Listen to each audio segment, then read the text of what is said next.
This is Special Chronicles, giving respect and a voice to people with special needs. I shudder thinking how the world can be so cruel.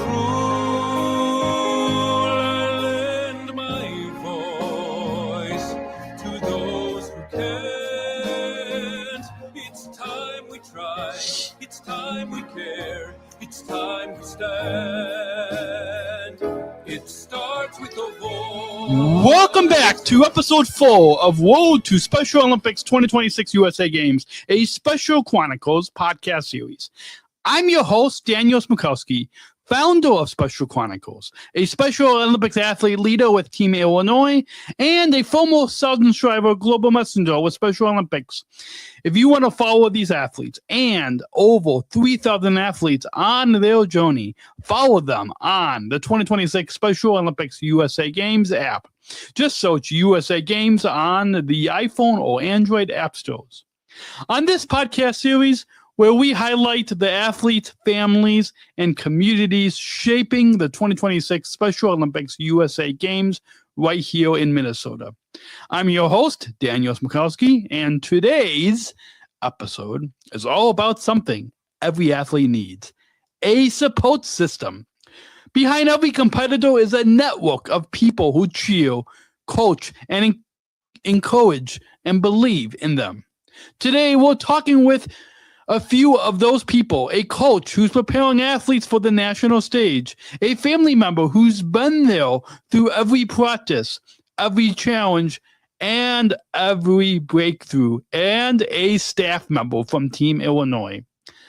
Now that we've set the stage for today's episode, it's time to hear from someone who plays a crucial role in every athlete's journey: the coach.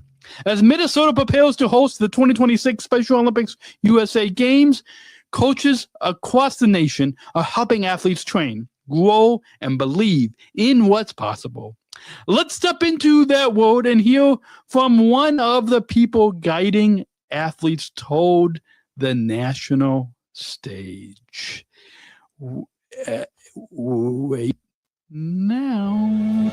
This is Special Chronicles, giving respect and a voice to people with special needs. Special Chronicles presents Road to Special Olympics 2026 USA Games. Real athletes, real stories, real moments from Minneapolis, St. Paul, Minnesota. Follow the full 10-part series at specialchronicles.com/2026 USA Games. That's specialchronicles.com/2026 USA Games. On this episode, we are talking about the support system, and we are welcoming Coach Matt Corso, who is head coach for bowling for Team Illinois. Please put your virtual hands together as we welcome Matt finally on Special Chronicles. Nice. I like all that cheering. Yes. Usually I've got a different sound effect, but good to have you on the program. And we were talking in the pre-show that we're trying to think if you were on the program in the past, but possibly.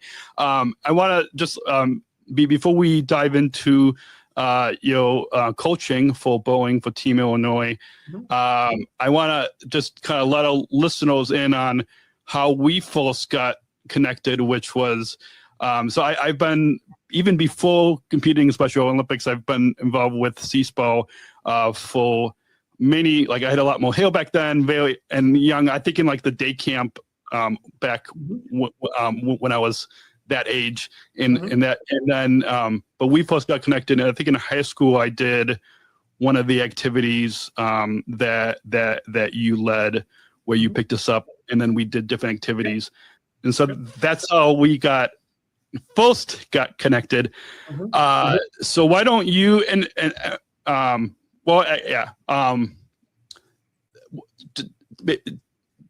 maybe just tell our listeners briefly about what CSPO is, and then that's not the focus of the interview, but just to kind of let our listeners know just a little bit about your day job. Yeah, thank you. Yeah, it is my day job. Yeah, I'm the executive director of CSPAR, and CSPAR is an acronym for a really long name. I'm not gonna; it's too long. But we basically we are a special recreation association, and we offer recreation programs to residents of 13 communities with disabilities. And that includes, obviously it includes Special Olympic sports, but we also, matter of fact, today is our first day of day camp, summer day camp, which I think you did, Danielle, at some point in your life. Yeah. We do lots of other programs, social clubs. We work cooperatively with other service providers. We do regular weekly programs, special events, Cubs games, Sox games, stuff like that. We do big trips and camps and things like that. So we basically offer lots of different recreation programs. So any kind of a program that a park district would offer, we offer a similar type of program.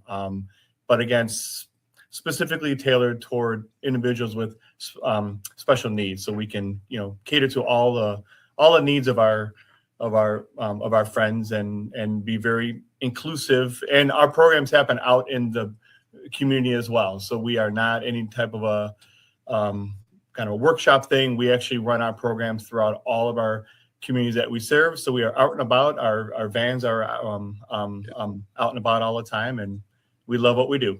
Awesome. So now let's switch gears to the focus of the interview today about USA Games. So tell us, because some people might be listening to the audio podcast, some might be watching on YouTube, or I just figured out how to upload video podcasts on Spotify. So I think with any luck, people can watch this on YouTube or Spotify.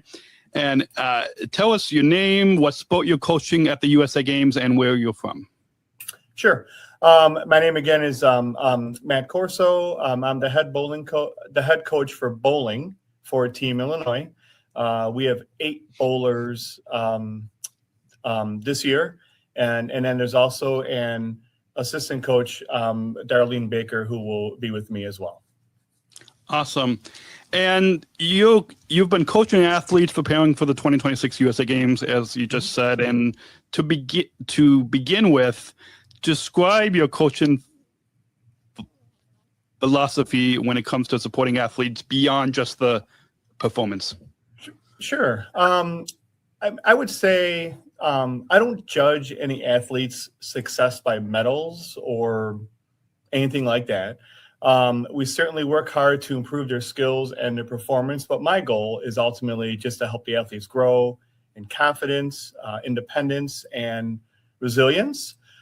Sports is awesome because sports really provide opportunities to learn a lot of life skills like teamwork, communication, even like handling success, but also disappointment.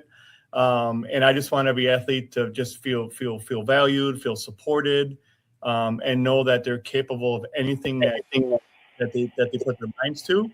And again, I'm not worried about their medals or anything like that. I just want them just to have a good time and to gain a lot of living skills to help them be successful outside of sports.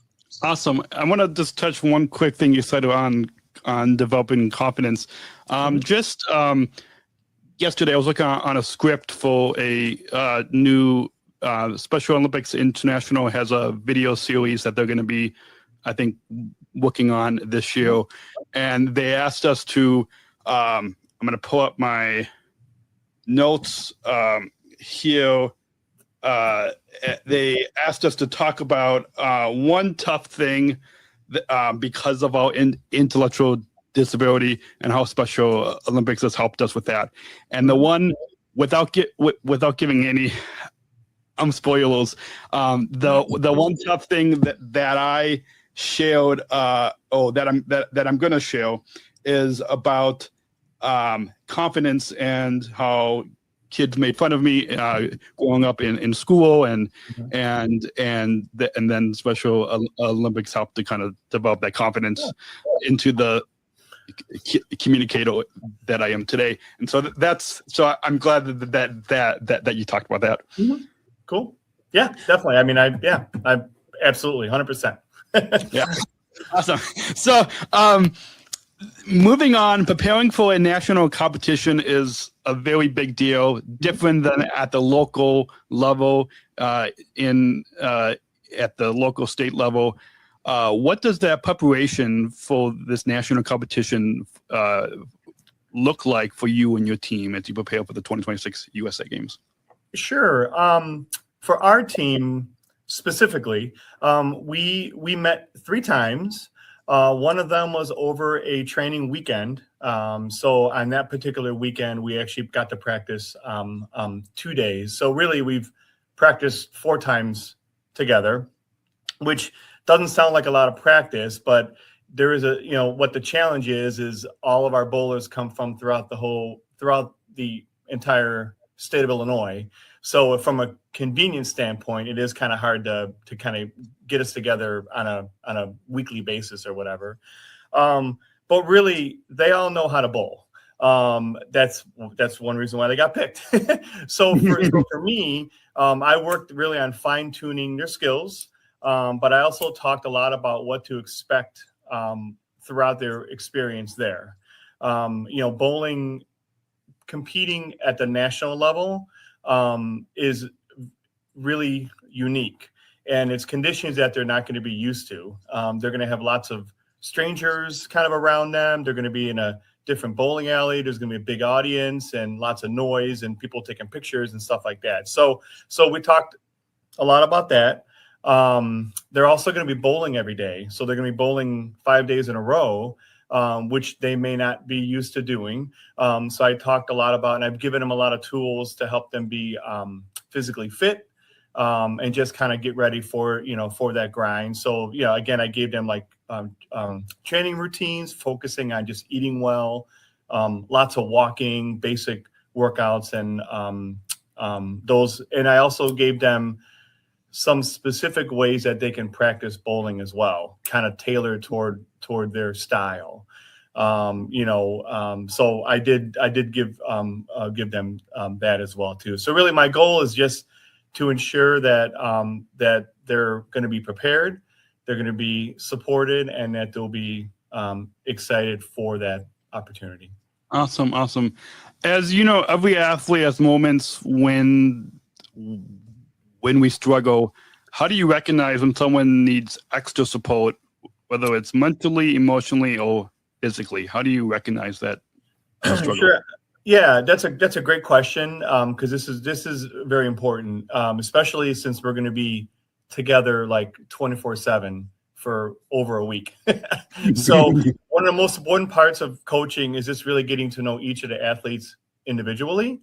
And every athlete communicates differently, so I need to pay attention to their, any changes in behavior, body language, their energy levels, just how they're engaging and talking and stuff. So, if I see them get a little bit quieter than normal, maybe they're a little bit frustrated kind of more easily, they seem less confident. If I see those signs, I'm just going to check in. I'm going to listen to them, and I'm going to work with them. Just to identify what support that they might need at that time. In a lot of cases, just listening and showing that you are there for them, showing that you care for them is going to be a big difference, and it's going to hopefully kind of, get them out of their funk, if kind of a weird word, but hopefully that'll just be enough to kind of bring them back, and they can just move forward. But that is definitely something that, especially when you're with the athletes all day, every day for a number of days, that's something that we're definitely going to have to keep an eye out for sure. Yeah, awesome. Yeah, I know, and I'm sure it's definitely different than and I know from competing at the local state level, with our coaches for only 3 days. Yeah. And this you're with the athletes for a week and a half. So yeah, different, whether it's the national or the international level, It's definitely a lot longer. Yeah. As you know, families is a big part of Special Olympics. Like I know for myself, my mom and my dad and my sisters and brother-in-laws and niece and nephew, all support. And so families play such a huge role in an athlete's journey. What does the strong partnership look like between coaches and families look like to you? Yeah, strong coach-family partnership. It looks like really it's built on communication. It's built on trust and sharing goals as well too. Both their goals for their child or family member, and our goals as well for them as well. So, their families know their athletes much better than we do. Especially considering, again, I've never met any of these bowlers before. So it's my first time ever working with any of those 8. But their insight is very, very valuable. And that really helps us as coaches provide better support. And then after we're working with the athletes, again, coaches, based on communication, we just want to share their progress, share their successes, and tell them what we think they can do to help themselves as well too. So sometimes that outside perspective is also valuable. But it's so important for families and coaches to work together. Giving that consistent encouragement both from the coaches as well as from the family just really gives them their best chance for success. Awesome. I love that. And as we talked a little bit earlier about recognizing struggle, and along those same lines, as we talk about handling pressure, the pressure of a national stage can be really intense. As I think you talked about, how as a coach, how are you helping your athletes manage that pressure and stay grounded? Sure. Well, I've reminded them that they were selected for this opportunity for a reason, and it was because of their hard work and their dedication that they have already shown to the sport. They weren't just randomly chosen. They were chosen because they can handle everything that the games could throw at them. But we do focus on what we can control. And we just focus on supporting one another. They need to, try to ignore all the noise around them. And I just encourage athletes to enjoy the experience, as it can be potentially a once in a lifetime thing. So they may never be able to experience ever again. So to kind of just take it all in and try to have fun doing all the different things, even beyond just the sport, all the other things as well. And again, we'll celebrate their accomplishments, big and small, and just remind them why they were chosen again and why they love the sport. And I think doing all this just lessens that pressure. Sure. And then, and honestly, at the end of the day, we just want them to have fun. So I'm just there just to kind of help them, foster them, just enjoying their time and creating lots of memories. Awesome. Building upon what you said about helping your athletes have fun, that's something our chairman Tim Shriver wrote about in his book Fully Alive, and his son compared it to like going to Disney World, where the fun is just there for just that short time. Yep. But when you come to Special Olympics, it's the fun that lasts. And so building upon what you said and helping your athletes have fun and build memorable moments, share a moment with our listeners and viewers when you saw your support truly make a difference for an athlete. Sure. I try to be, humble.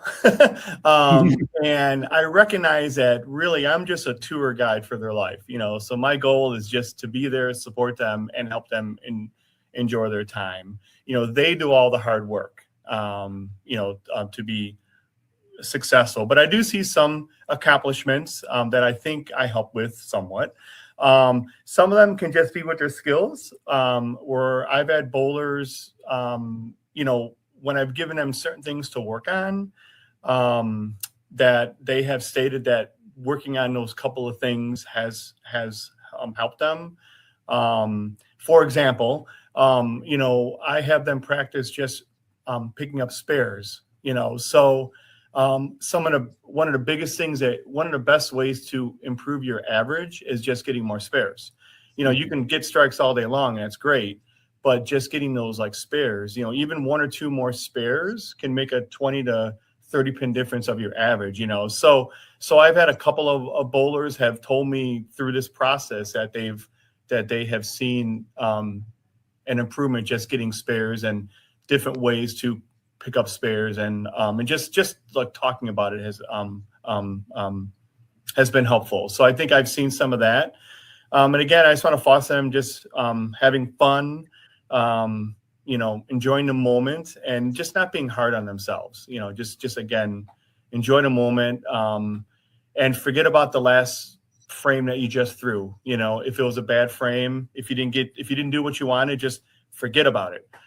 Just work on, just move forward. And I think all of that, I think has made a difference. Awesome. I love that. Before we get to the final question, finally, coaches need support too. So you talked about in the past 18 minutes about giving support for your athletes that you're coaching. Who's in your corner as you prepare for the 2026 Special Olympic USA Games? That's a good question. I guess my number one supporter is my wife, Beth. She allows and encourages me to take the time to do this. She herself is a longtime coach. She's been a coach at World Games as well as lots of state competitions. So she totally knows, the whole grind of it as well. My daughter is also very supportive as well. She herself has volunteered at numerous Special Olympics events as well. So she, gets it as well. Besides that, just my work and staff here at CSPAR have all been very supportive. Other coaches, volunteers, families, and I think the Special Olympics staff, the Special Olympics Illinois staff, have also been very, very supportive as well. And it's just a big deal for them as well too. So again, I've got lots of different people that if I've got any questions, concerns, or just need someone just to talk to, I've got lots of different people. And ultimately, the athletes themselves, I think, is a source of inspiration and motivation. So again, just seeing them enjoying their time is a big support for me as well. And I think if I see them doing a good job, then I guess I think I'm doing all right. Awesome. So we got one final question because we, of course, we want to listeners to hear your story, but even more than that, we want just like at CSPAL, inclusion revolution is a big part of Special Olympics. So we want to leave our listeners with a call to action to bring inclusion into the communities, into the towns, into the workplaces, schools. And so this final question help our listeners to do just that. And so we've got to let's go ahead and roll the bumper to introduce the final question. We're not just athletes. We are the ambassadors of an uprising. Peaceful protesters. In a rebellion against anyone who has a fear of difference. Difference. Our demands are Equality. Dignity. And the recognition of our shared humanity. We will not stop or accept anything less. Today, our world is more divided than ever. And coming together has never been more urgent. The revolution is inclusion. Find out more at jointherevolution.org. So just like I've been doing ever since I came back from the 2019 World Games, been asking this final question because it helps our listeners to bring inclusion and in fact next month I will be compiling all the on this USA Games series your answer as well as when I'm on location in Minnesota. I'm going to ask you people this same question and then edit all the responses to this question into one episode of what inclusion means. So that's going to be a really cool, little different episode than people are used to coming up next month. So you all can stay subscribed and follow so you not miss that. But I'll ask you, Matt, what does inclusion mean to you? It means so much. Really, inclusion means just creating environments where everyone feels welcomed, valued, respected, and everyone is given the opportunity to fully participate. So it's not just simply being like there and being present. It's belonging, and every athlete deserves a sense of belonging and being a part of a team, regardless of their ability level. Just to kind of further that, inclusion means recognizing and celebrating individual strengths and focusing on what athletes can do, not what they cannot do. It's a focus on what they can do. Every person really should have a chance to contribute, to connect, and to succeed. And inclusion at the end of the day really just creates stronger teams, stronger communities, and again, just experiences where everybody has an equal chance to thrive. Awesome. That's a perfect way to wrap up this episode. Is there anything that I may have missed about coaching and USA Games that you want to share? No, I can't think of much more. I mean, we're about a week and a half away from leaving, give or take. So we're just kind of getting geared up and ready to go. This upcoming weekend is Summer State Games. Yep. So we almost have back to back. Some of the athletes will be at Summer State Games as well. So you're going to go wait for Summer State Games and coaches, and then come back for a few days, and then leave for Minnesota. But we're all just excited and ready to go. Awesome. Yeah, I love that. And it's I lost my train of thought, but it doesn't doesn't even matter. It's just thank you so much, Matt, for taking the time to come on the program, and we'll have to talk about off-field of a 2 or 3 podcast series around the C-Spell's 50th anniversary, because that's some exciting news happening this year. So thank you again. And for those, thank you all for listening to Special Olympics 2026 USA Games, a Special Chronicles podcast series. We are athletes, we are stories, we are moments from Minneapolis, St. Paul, Minnesota. You can follow the athletes and find out a lot more if you download the 2026 USA Games app on iPhone or Android. And as well as you can catch every episode of the 10-part series at specialchronicles.com/2026 USA Games. That's specialchronicles.com/2026 USA Games. And I remembered, Matt, what I was going to say, and that is this episode is actually going to drop the week that we are in Minnesota. So our listeners can stay tuned for that. And if you enjoyed today's episode, be sure to subscribe and share it with someone who believes in the power of support. And again, specialchronicles.com/2026 USA Games. Scan the QR code above or click the link in the description below. So you can listen, watch, subscribe, follow, and do all that. And join us next time as we continue to highlight the incredible athletes and communities preparing for the 2026 Special Olympics USA Games. I'm your host, Daniel Smokowski. Thanks for listening, and we'll see you on the next episode. And remember, choose to include. Special Chronicles, giving respect and a voice to people with special needs. Hearing the coach's perspective really highlights how much intention and heart goes into preparing athletes for the Special Olympics USA Games. But the support system doesn't end at practice or competition. It continues at home. Families are often the first cheerleaders. the steady encouragers, and the ones who walk alongside athletes through every high and low. So now let's shift to the family side of the story and hear what this journey looks like from their perspective with my good friend and the mother of Cathy O'Neill, Cathy O'Neill.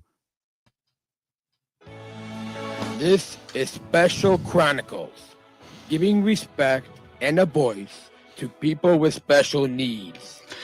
Special Chronicles presents World to Special Olympics 2026 USA Games. We are athletes, we are stories, we are moments from Minneapolis, St. Paul, Minnesota. Follow the full 10-part series at specialchronicles.com/2026 USA Games. That's specialchronicles.com/2026 USA Games. Or scan that QR code right above on the screen. On this episode, we are talking about the support system, and we are welcoming Cathy O'Neill, who is a family member whose daughter, Katie, is an athlete competing in gymnastics for Team Illinois. Can I say that the best team? Well, we're an independent platform, so I can say the best team. Please put your virtual hands together as we welcome Cathy on finally on Special Chronicles. Welcome, Cathy. Hello. So it's good to finally have you on the program. I know your daughter has been on a couple times already. So she already has a 2-time guest, and now you're a 1-time guest. Yay! I'm honored. Awesome. Yeah. I'm glad that you agreed to come on, because on this podcast series, this World to Special Olympics 2026 USA Games, we really want to, as I was telling you in the pre-show, we really want to highlight not just powerful athlete stories. I mean, that's first. There's a reason why Katie and the other athletes episode is dropping before this episode, but the support system of whether it's families or coaches or staff is right behind is always behind the athlete. And so there's a particular reason why we thoughtfully are putting this episode behind the athlete's episode, just for that reason. But before we get into the reason why we're having you on, share with our listeners, and then we'll get into your family world in just a moment. But just take our listeners back to how we got connected. Well, I think we just got connected. Katie joined Special Olympics maybe about 8 years ago now. I don't remember exactly when we met you, Daniel, but we were so grateful, and you are so vibrant and fun and easy to talk to, and such a good role model that I knew I wanted my daughter to meet you and talk to you and learn from you. Awesome. And it's ever since, it's like, it's always a joy to see you. So yeah, awesome. Yeah. Same thing with you and Katie. Now let's shift to the family perspective. And this is something that if our listeners, I do not know which off the top of my head, which order that this, I think this, okay, yeah, I think that this segment is airing in the middle. And so right before your episode, I believe our listeners would have just heard the coach perspective. Okay. I believe. And then at the, and then just after this, our listeners will hear the staff perspective. And something that both the coach and the staff perspective have both highlighted is family support, of how coaches work with families. So as we shift to this family perspective, first, thank you again for joining us on this podcast series.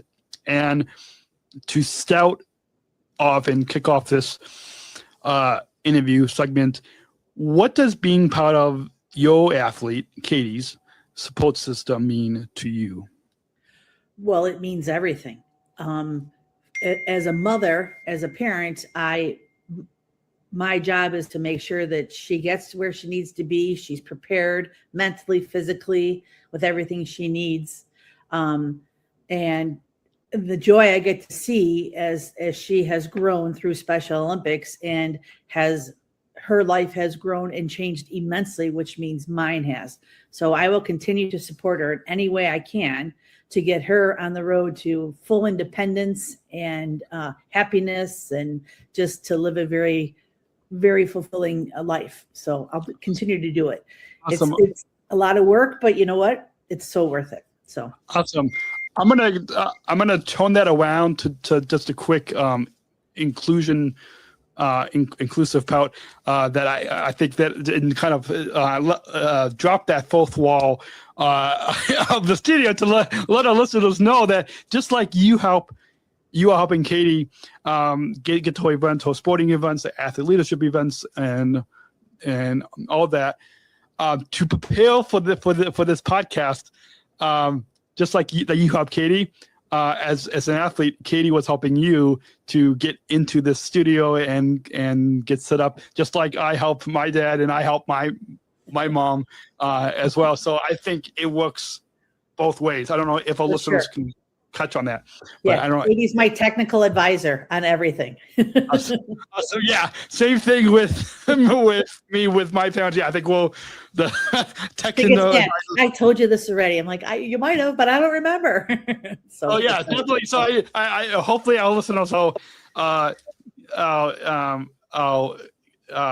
catching that well, just like our parents, our family is that supporter.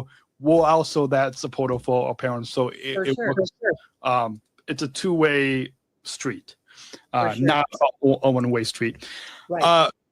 As you know, as we all know, and by the time our listeners hear this episode, we will all be in Minnesota. So the 2026 Special Olympics USA Games are happening right now, this week in Minnesota. As Minnesota is hosting these national games, how does that feel for you? How does that feel for your family, just overall? We are beyond excited. We can't even believe it's finally here because we've known about it for over a year. And then the anticipation of hoping to be nominated prior to a year, I feel like it's been a couple of years in the making, and OMG, it's here. We can't believe it. We can't wait. We just can't wait to get there. And we know we're going to be blown away by everything there, and we're ready. Let's go. Let's do it already. Awesome. Yeah. And just, I think before it was Team Illinois was announced to the public, I think Katie had even texted me just ahead of time that the big news. So it's neat to kind of hear about some of that exciting news even before it's announced to the public. Privileged information, Daniel. Yes. Right? Yeah, I know. Yeah, and even like with having a microphone in front of me, I'm also careful to not leak it on the. It's so hard. Yeah. I don't know if you can say pod waves, but instead of radio waves, pod waves. Pod waves, for sure. We just came up with that. You better go in. What's the word where no one else can use it? I forget. Get a copyright it. Yeah, the NDA. Non-disclosure. No, like copyright pod waves. Pod waves. Oh yeah, copyright pod waves. Yeah, that's what you say. Yeah, yeah. You know what? That's our way to millions. Yes. Before this episode drops, we should copyright pod waves. Yeah. Right. Awesome. See, that's why I am so glad that some people like our friend Jose and stuff want us to live stream this, but there's a reason why we need to record and not go live. By the way. Some secrets. Yeah, some secrets. Yeah.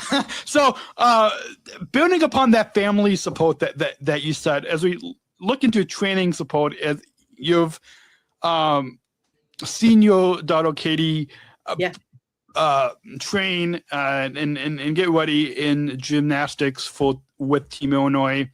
Talk to our listeners about what that support looks like in your home during her training season. So she goes off to my sisters used to do gymnastics, so I'm not exactly sure what it's called.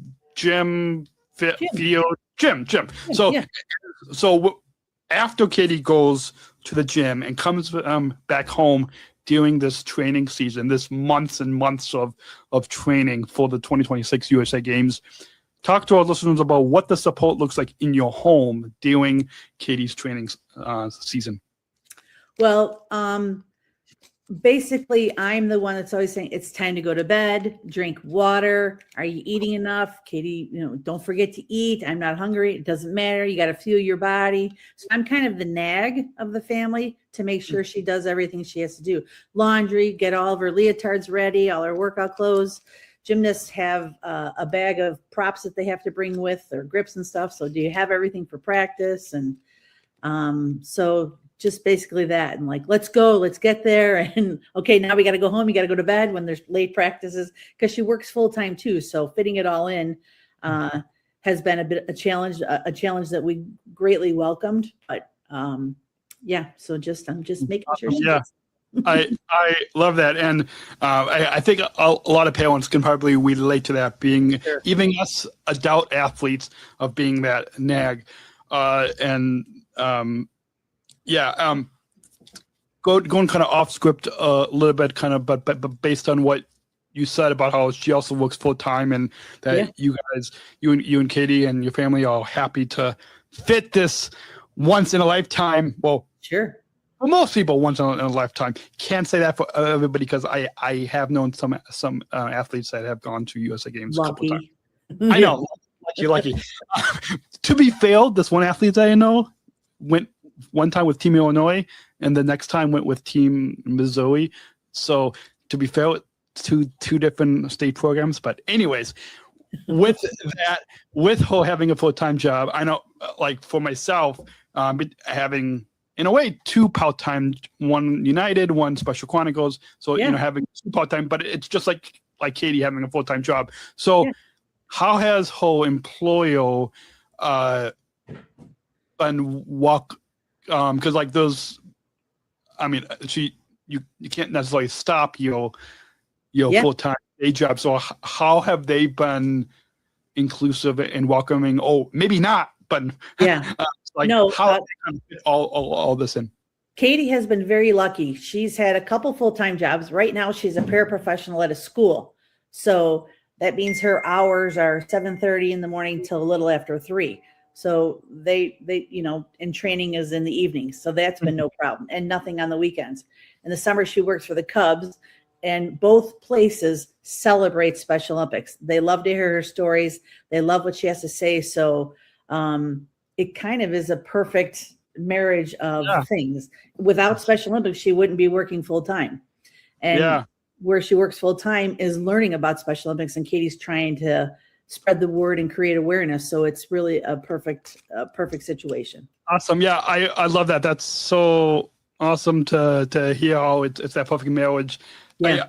I feel also lucky that between my jobs at Special Chronicles as well as United Airlines, both have been obviously fully supportive of. I mean, it's awesome that whether you have one full-time job or like in Katie in my both of our cases, where both jobs have been fully opening to Special Olympics, and I think that's what even if there's an athlete whose employer does not support Special Olympics, they should at least either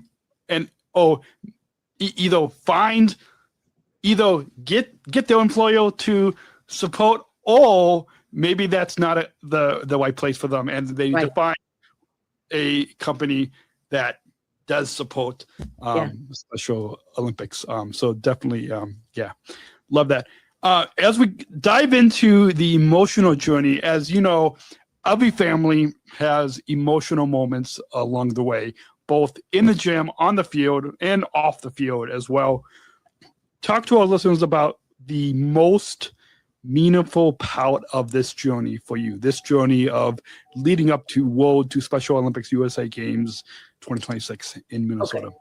I would say Katie getting involved was emotional because we were so happy for her. But most of the emotion came after the fact when she became an athlete leader and she started giving speeches and telling her story. I struggle to not cry because it's like we're shocked that she's up there saying what she's saying and people are listening. It makes me want to tear up right now. And it doesn't stop because each thing gets better than the next. So the emotions for everybody involved, it's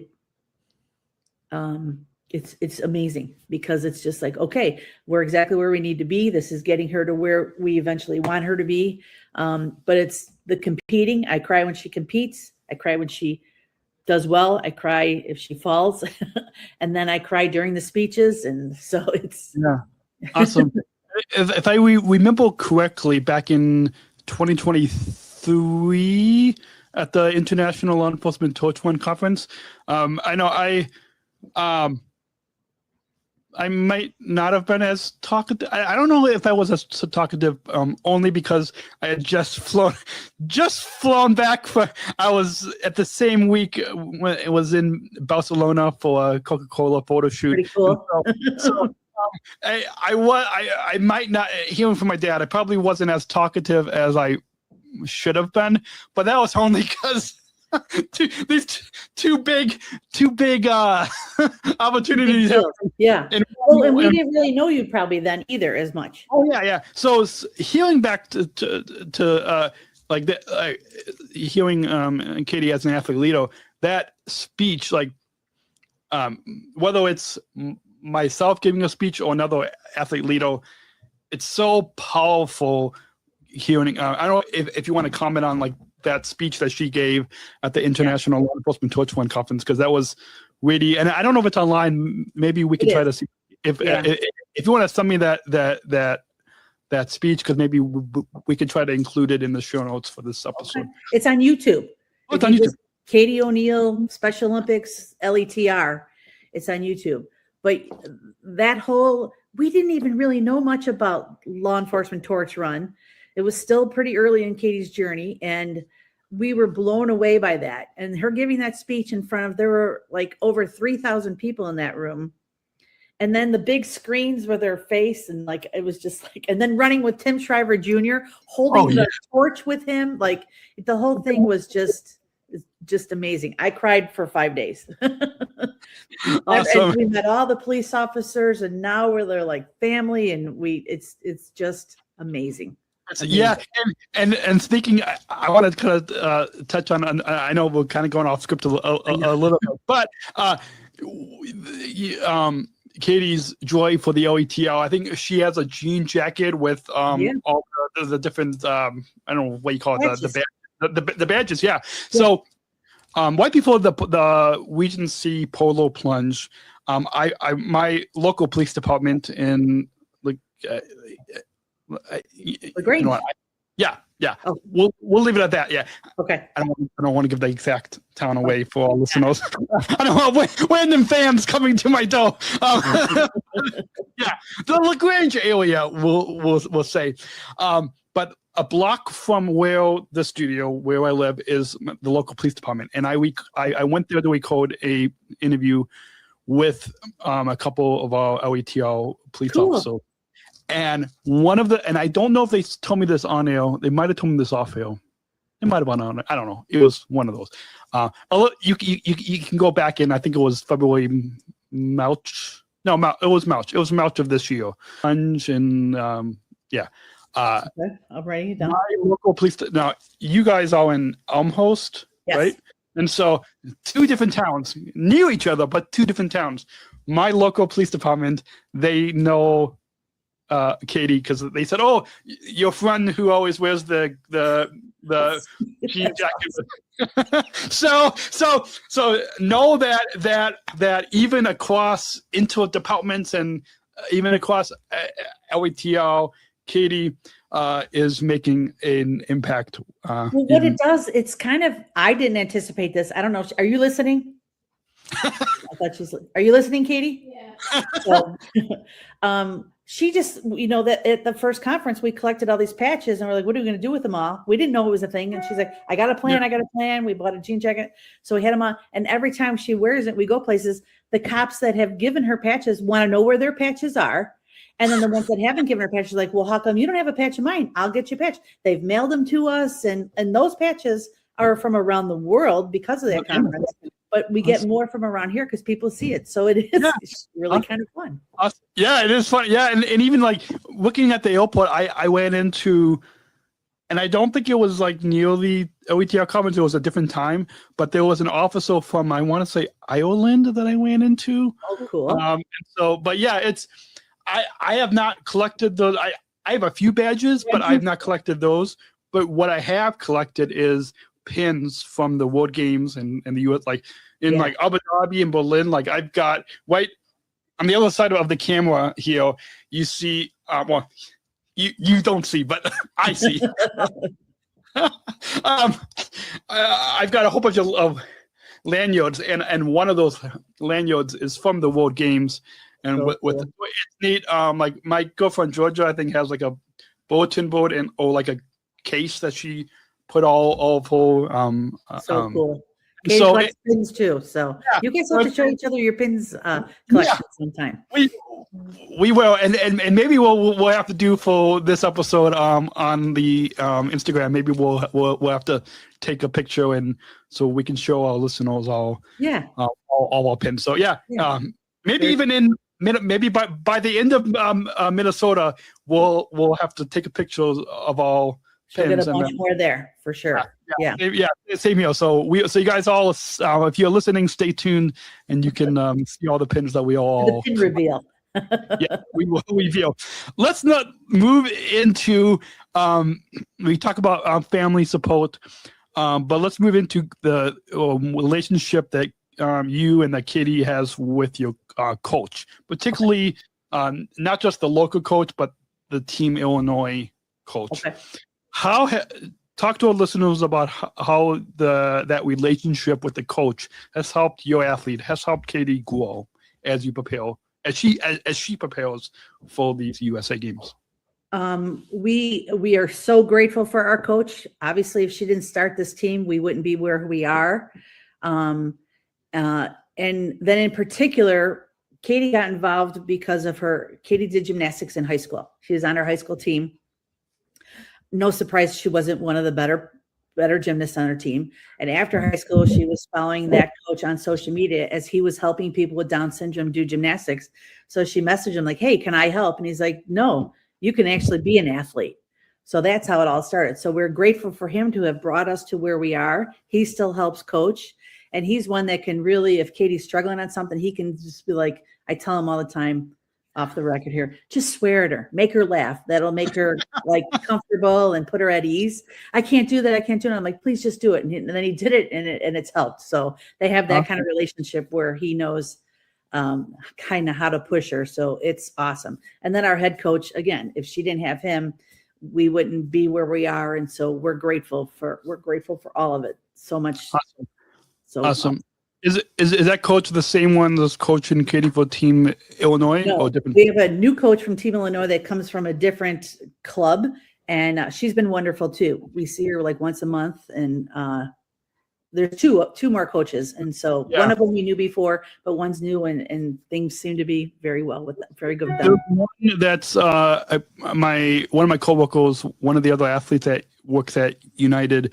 He competed in gymnastics at the Orlando USA Games, and I think his coach, like he has even went on vacations and traveled because of our travel benefits. Yeah, with his coach, and he I'm blanking on his name, but Glenn. He's one of the coaches this year. So and we've known him for a while, but he's awesome. Yeah. So like whether it's him or another coach, or even like.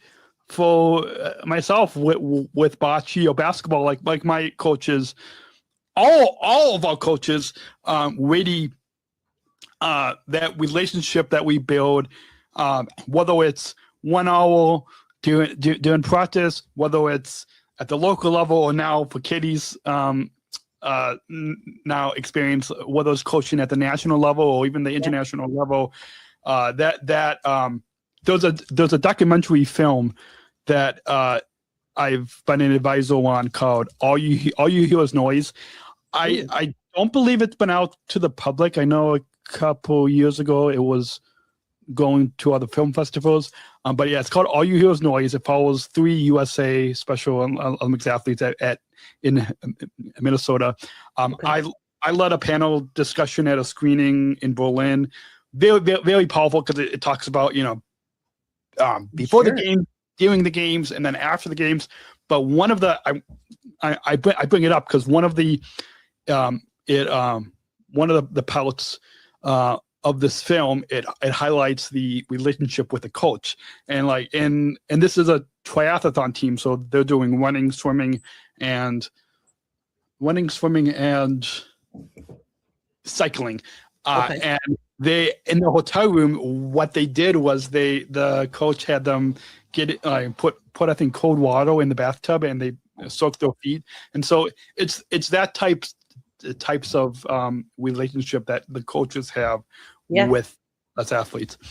So I know I went off a little bit, but yeah, that film, All You Hear Is Noise. If you all go to specialchronicles.com, search for All You Hear Is Noise, you can find that panel discussion in Berlin. It's I should text that filmmaker and see when it's coming out, because it really should come out soon, because it's very, very, very powerful. And maybe when it does, we will dive more deeper into the themes and messages on this podcast. For sure. And so let's now kind of move into, as I think you sort of touched on a little bit, but all of us athletes handle nerves in different ways, and big competitions, not just at the local level, but now at this national level, big competitions come with big feelings. How are you helping your athlete? How are you helping Katie manage the whole nerves, manage pressure? Because it is a one-time opportunity, but how are you helping her manage this nerve and pressures of competing at the USA at these national games? We are approaching this in that, of course she wants to win. Of course she wants that gold medal. She's working hard for it. But really, I think Katie has realized this is more an unbelievable once-in-a-lifetime experience. She wants to take it all in. She wants to do her best. She wants to win. But I'm preparing her for, if you don't win, if you don't get a gold medal, you're still there. Like, how cool is that? And just take it all in. So in doing so, hopefully that will alleviate some of the nerves, and at the same time, just put her at ease so that she can do her best. I mean, I think to get wrapped up in the, I want to win, I need a gold. And if you don't get the gold, then you're just disappointed and it's not worth it. Well, I think you'd be missing the whole point of this whole experience. So I'm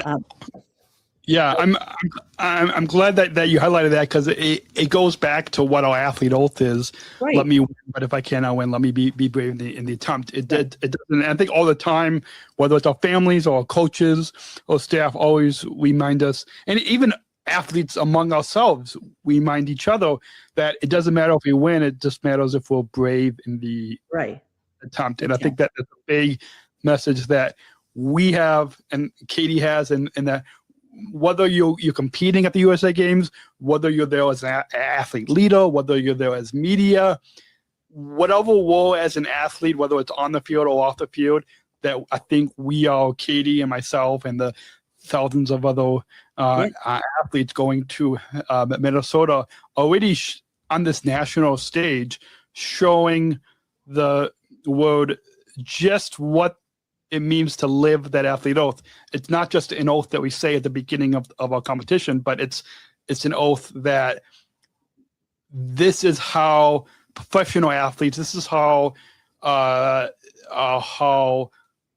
college, high school athletes, how just adult athletes competing on a local, they can follow our example, not just being on a like on a podium, but like actually how to not just win, but how to be brave in the attempt.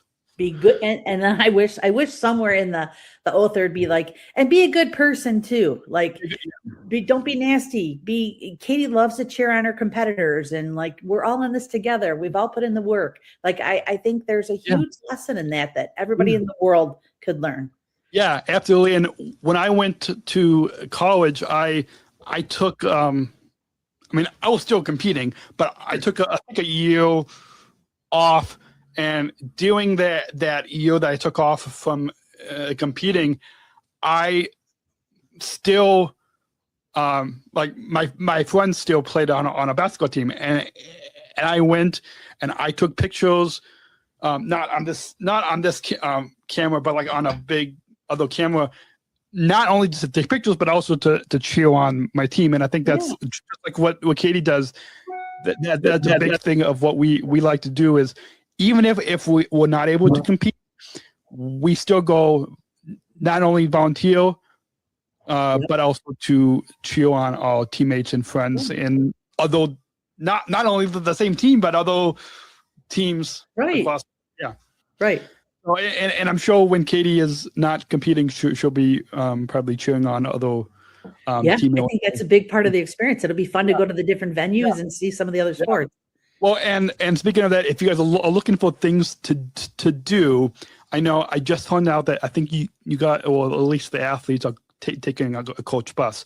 But if you were to fly to Minnesota, there's honestly, even if you don't fly, the in-flight magazine, it's now digital, so it's online.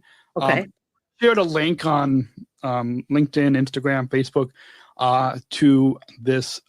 How to take an accessible trip to Minneapolis. So I had a FaceTime call with my uncle, did a whole bunch of research, and found out like all the things that you could do outside of the competition. So if you're looking for things to do, I will try to send you that off air.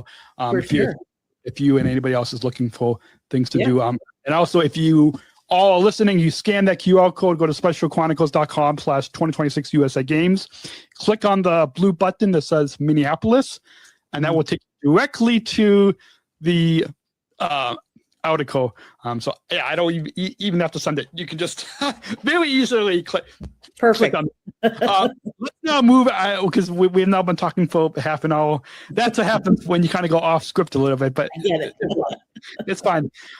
Let's talk about celebrating growth, because that's a big part of this movement. Talk about, for your athlete, for Katie, what growth have you seen in Katie as she prepares for these 2026 USA Games? It's exponential. It's ridiculous how much she has learned and how she has grown in terms of preparing for this and knowing what she needs to do, and listening to her body and trying to help others to learn what she's learned. A big part of us is everything that we have learned, we just want to share with everybody, which is why the whole athlete leadership thing is awesome, because she gets to tell her story. We want more and more people to be able to do that, to be able to learn from what we've learned. And now being on this national stage, we're just telling more people, this is awesome. Get your kids involved in this. Look at what Katie used to be to what she is now.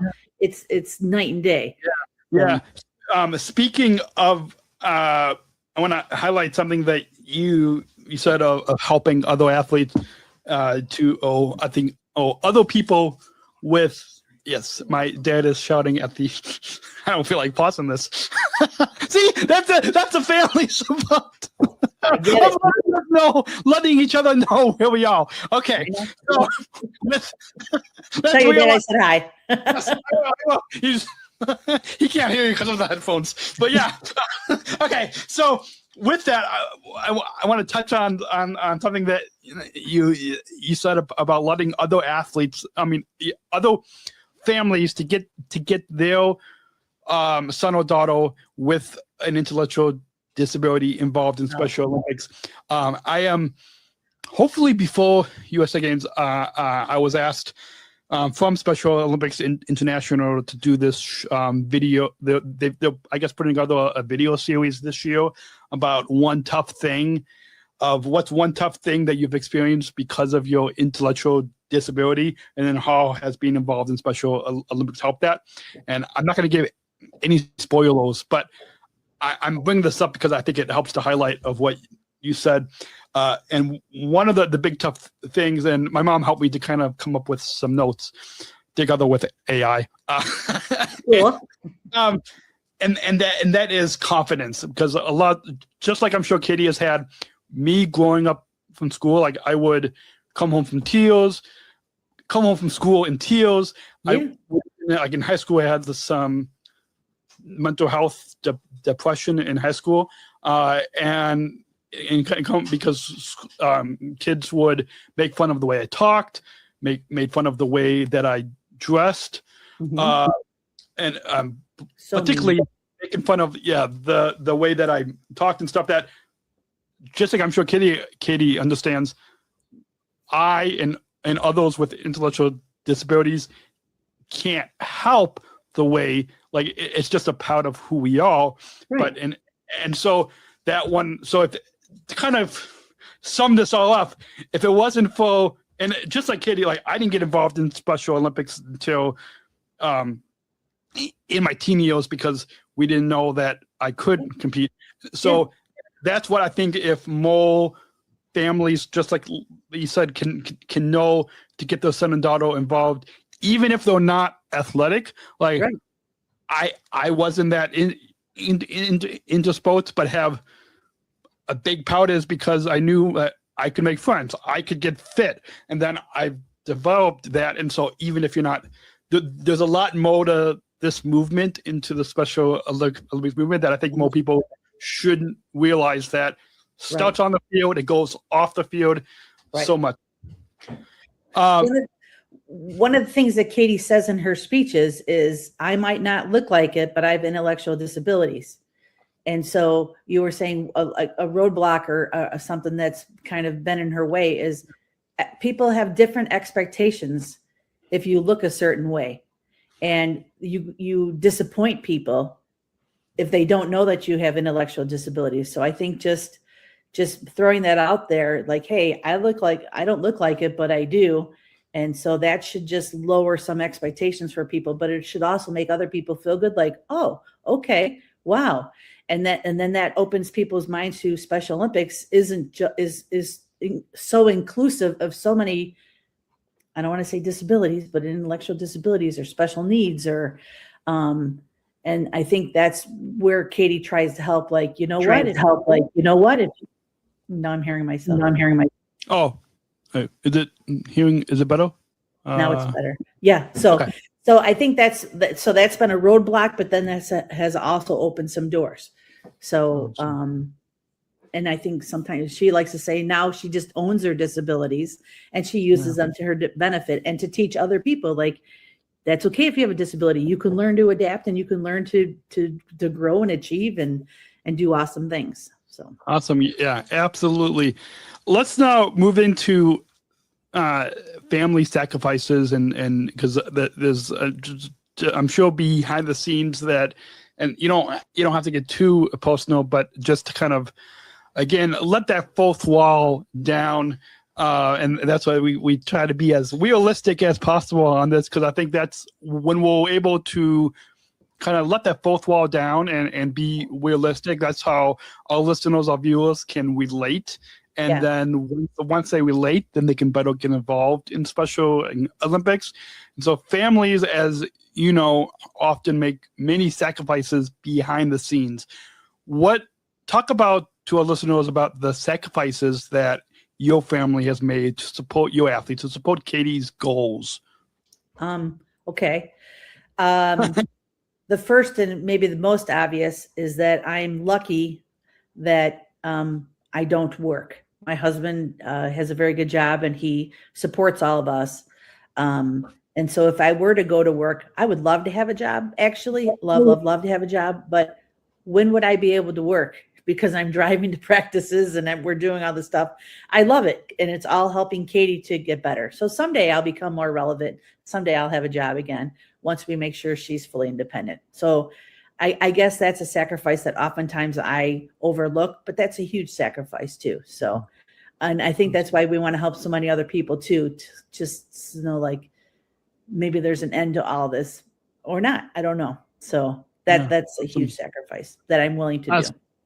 Awesome. I love that. And I'm sure other parents can relate to that too, whether they don't work, or even if they do, even if both parents do work, they're still, I'm sure that they're still sacrifices too. Moving on to giving advice to other families. This is something that I know both my dad and even my mom, I know in right before we started recording, I made a note of this because I want just to highlight one particular story, and we don't have time to kind of share a lot of stories, but of my mom and I were on the phone with the mom of another athlete in Illinois, because that's where we all live. And so the best team at the USA Games, Team Illinois. Or can I say that? Yes. We're an independent platform, so people are not telling us what we can and can't say. So, yeah. With that, we were giving, particularly my mom, but we were giving advice.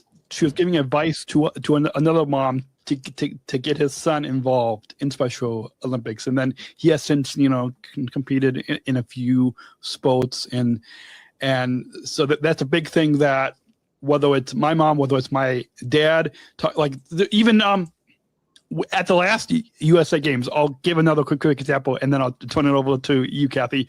But the last USA Games, one of my coworkers at United was volunteering with our employer, and her daughter Bella is, I don't know if you've ever met Bella, I don't think so.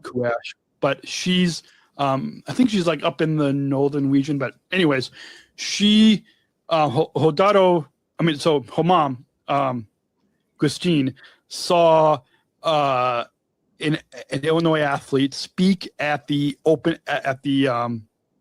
when United and Special Olympics partnership started.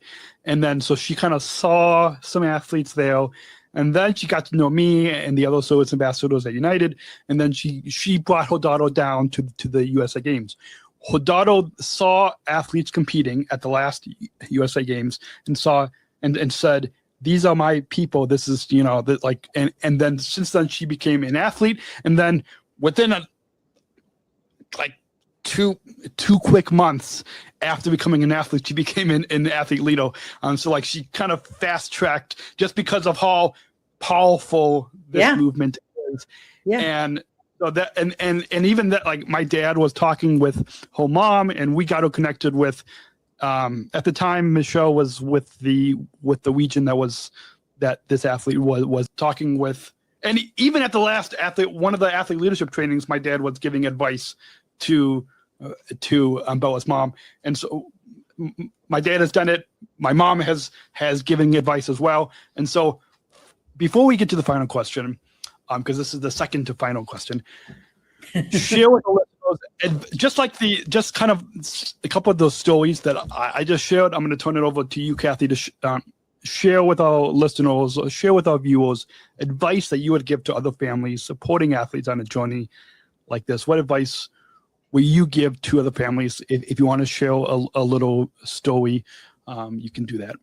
I tell everybody, absolutely get involved. I tell everyone where to go, what the website, who to sign up with them. I give them Michelle's number. I give them whose ever number. And then I tell them, not to everyone, but you can tell the people that could be an athlete leader, and you can tell that they would be good at it and they would grow at it. And even within the athlete leadership, there's so many different levels of things that people can do. So pretty much everybody could do it. And I just say, you can almost do something every day. With some of the SRAs, there's a different sport every day. Maybe take one at a time and get your feel for it, get to know the coaches, get to know the other people, and it kind of just takes off. And then I always say, like, and do everything within it. If you go into the summer games, do the dance, do the parties, do the luncheon or the dinner and stuff, so that you're meeting more families than just your individual little team. And encourage everybody to do the same. Don't stay within your own little bubble, because I feel like that's when it really blossoms. The more, when would we have ever met Daniel Smirkowski? Like, you know what I mean? Like, it's so cool that we do know you now, and like this organization brought us all together. And that's and you're part of what makes it even better. It's not just your team. That's what I mean. So get involved with everything. Get involved with everyone. And if you wind up doing too much, then you ask for someone to help drive or whatever. You know, we're always hoping to. You know, like speaking of like helping to drive, my girlfriend Georgia, like whether it's my mom or whether it's her mom, like we'll drive each other, or my co-worker Lowen, like we'll help drive each other to summer games or athlete leadership, and that's. We'll kind of wrap up this second final question with a nice little bow that this movement, the Special Olympics movement, it's much, everything that you've shared, everything that I've shared in the past 45 minutes, it's much more than an organization. It truly is a movement that is, we're not just saying transforming and changing lives, but it really is transforming the lives of Katie, of myself, of the over 6 million athletes across the globe, as well as families and staff and volunteers and coaches. It really is a movement that is transforming so many lives in this inclusion movement. To me, inclusion is everybody gets a chance. Everyone has an even playing field. Okay. Jeff and I, no, that's I definitely want you to answer that. But we've got a bump up to introduce our final question, and so we'll perfect. But we don't just want our listeners to hear. We want our listeners to hear your story, but even more than that, we want our listeners to take inclusion, bring this inclusion movement into their towns, into their workplaces, communities, schools, and so I absolutely want you to answer that question, but we're going to roll this bumper to introduce the final question. We're not just athletes. We are the ambassadors of an uprising. Peaceful protesters. In a rebellion against anyone Who has a fear of difference. Difference. Our demands are Equality. Dignity and the recognition of our shared humanity. We will not stop or accept anything less. Today, our world is More divided than ever. and coming together has never been more urgent. The revolution. It's inclusion. Find out more at jointherevolution.org. Okay, we're gonna keep this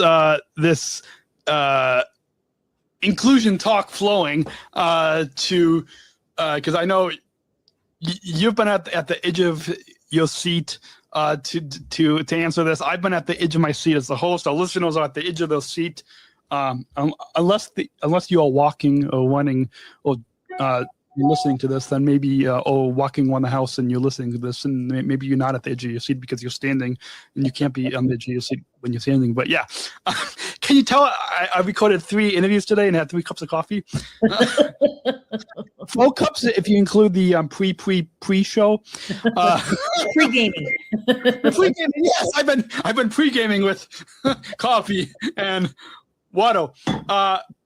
So I'll ask you, and this final question is also going to be included in kind of a montage episode next month in July for this series, because it's going to be a different episode than usual in July. Because we've been talking a lot about how this inclusion movement starts with sports, but this inclusion movement that is Special Olympics is about sports, health, leadership, education. And so this final question will help you will help our listeners to bring this inclusion movement into their own lives. And so what does inclusion mean to you? Inclusion means everybody gets a chance. Everybody gets a seat at the table. Everybody has something else to offer, all equally important. And I think if we approached everything in life that way, we would all have learned so much, and we would all just grow from each other. Everybody gets a seat at the table and brings something different. You don't even know what everyone else is going to bring and offer. It's one of those, you don't know what you don't know. So if you include everybody has something to gain from it. Awesome. That's a perfect way to wrap up. Thank you again, Cathy, for talking for the past 15 minutes. I know this was a little bit longer of extended. I think I'm going to have to talk with my content producer to restructure how we release this. Because I talk a lot. I'm sorry. Right. Well, and I was going off script a little bit too, but it's fine.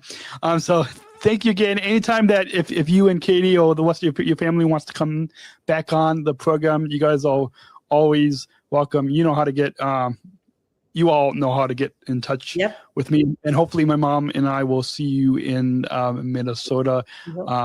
So I am already making notes of a few athletes, particularly Team Illinois athletes, and actually some athletes from other states to go and see and hopefully meet up. But if I want to remind all of you listening, go download we don't know the name of this app, but I think it's just search for Special Olympics USA Games.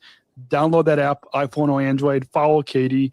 You can send cheers and applause. Yes, that's the name of the app. Okay. And I think that's. I honestly. I can show you what it looks like too. Oh yeah, listeners.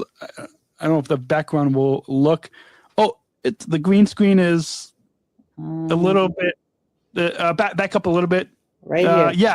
There you go. Yeah, she's pointing. It's the USA Games logo.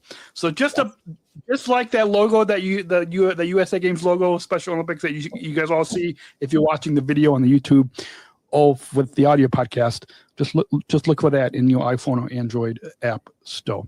Thank you. Anything else, Cathy, you want to say? I was going to tell you a little secret. Oh, okay.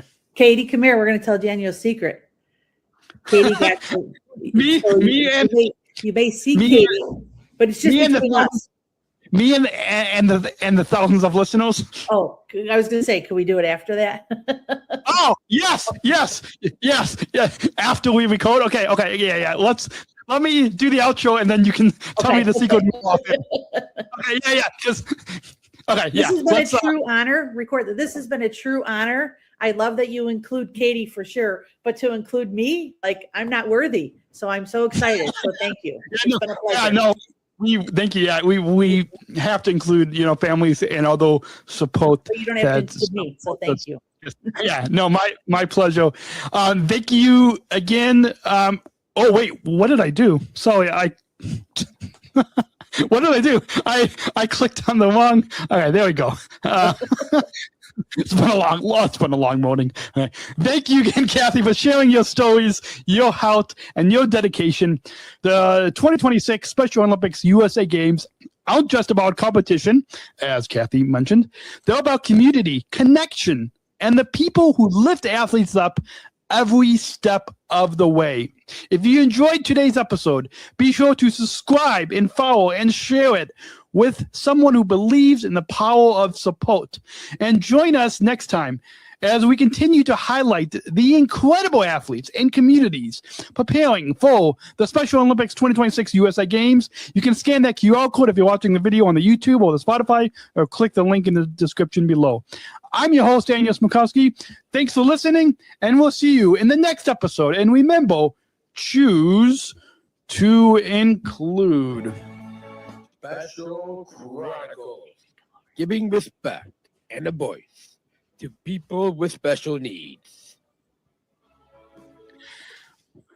And we've got some exclusive news here on Special Chronicles that I would like to share with you that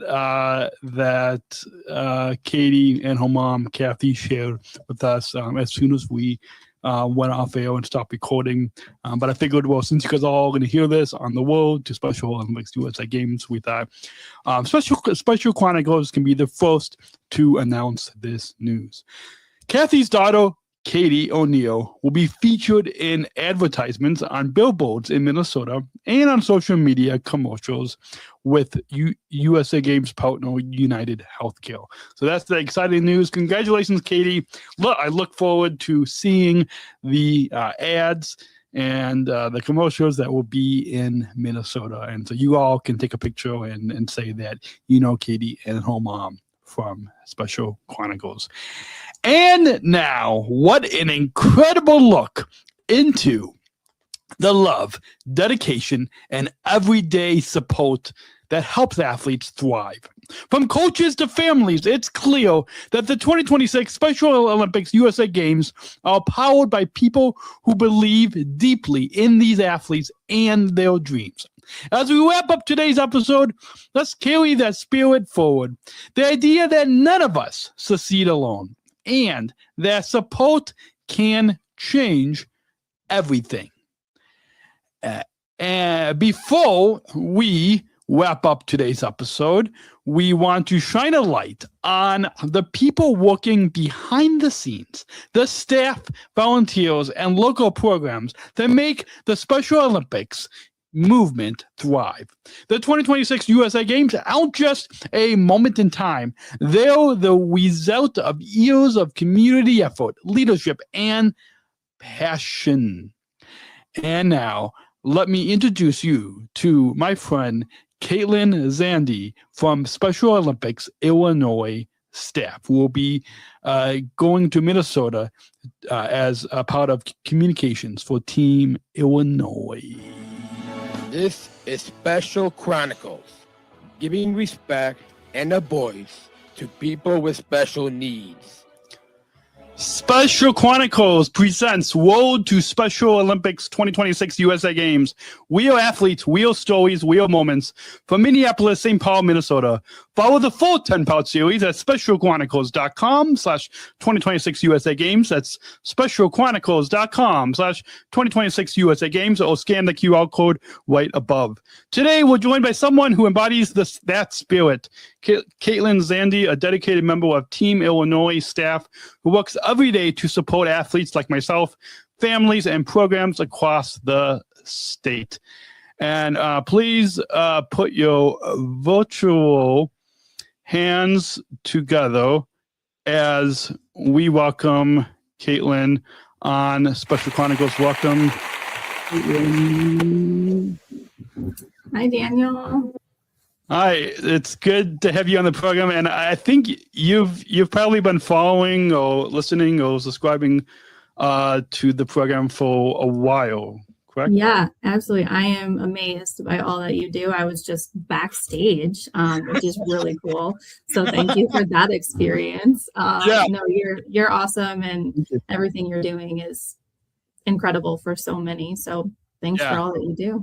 Yeah, I know. I can't believe over 800 and I don't know what episode this is. When the episode drops, people will be able to see, but 800 and something. I never would have imagined the impact to still be making almost 20 years later with this program. Yeah, absolutely. You are making a huge impact. So I hope you know that.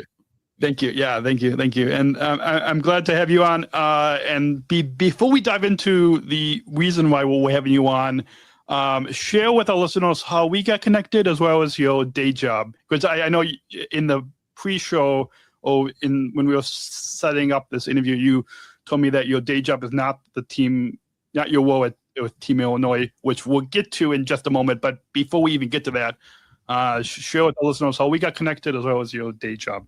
Yeah, absolutely. So I've been with Special Olympics Illinois for a little over 9 years now. Started as a manager of sports, and now I am the senior director of volunteer and community engagement. So my current role, I support our staff and our volunteers and just community members in general who are supporters throughout the state.